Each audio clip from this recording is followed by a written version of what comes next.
So, at the end of all this, I wanted to look back at what we did and why we did it. So, I mean, the whole point of this was, well, for one, Danielle wanted to play games with me, and with her not having a desktop, that wasn't really an option. The only things we could really do were things like Fortnite that were cross-platform. So from the beginning, we wanted this to be a low-cost endeavor, but I know we're not the only ones who want to play PC games on a shoestring budget, so I wanted to kind of show what we did and how we did it and how you can have a great experience without spending $800, $900, $1,000, etc.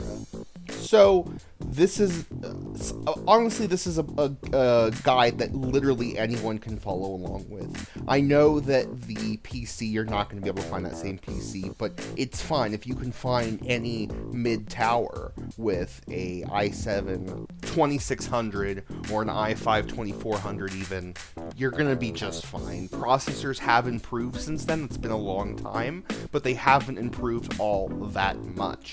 And with these low-power cards like the 1050 and 1050 Ti, you're going to be able to run most games. And you can see, I mean, we weren't looking, to be fair, we're not looking for top-of-the-line games anyway, but look here, you can see it's running Overwatch fine.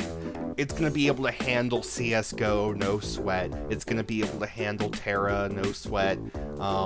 World of Warcraft, will handle Fortnite. And you know, when games do come out, when, like, for example, Red Dead Redemption 2 comes out for PC, if Red Dead Redemption 2 comes out for PC, but it would be able to run it. Not at max graphics, not at max resolution, maybe, but it's going to be able to at least run it. And with that in mind, it'll last for quite a few years.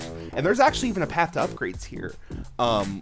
You could easily replace the power supply and add a newer graphics card. You could easily even upgrade that socket. I think supports up to the next generation of Intel processors. I think that's Ivy Bridge. You'll be able to add, even on this rig, we could add another 8 gig stick of RAM. But more importantly, you know, we wanted to customize it. This is not just any PC. This is Nessie's PC. This is her desktop.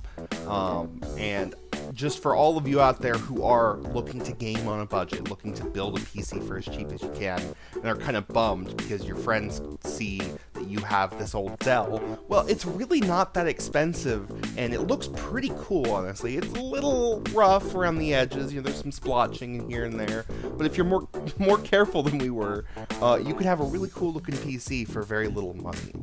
So if you have $400 that you've been saving up for a while, and you want to game on PC, here's how you can do it. If you can find one of these i7 PCs, if you watch eBay, you can usually find one of these specific, these Dell Optiplex 990 MTs for about $150. We got a pretty good deal on this one because it was not too far away and shipping was cheap.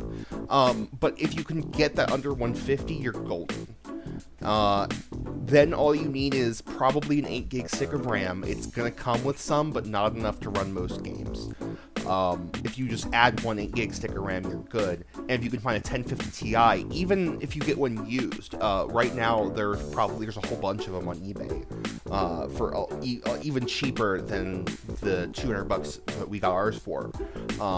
That's $400 right there for that PC. Theoretically, could run all the games that we've been running. The only problem is that slow as molasses hard drive. We got a really ridiculously slow hard drive, and there's a good chance you will too.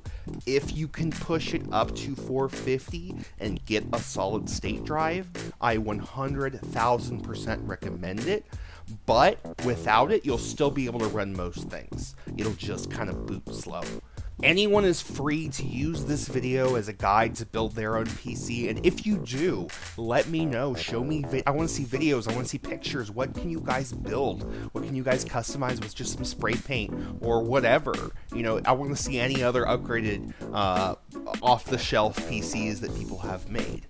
Any used workstation towers. I want to see what you guys can do. But in the meantime, have a good one.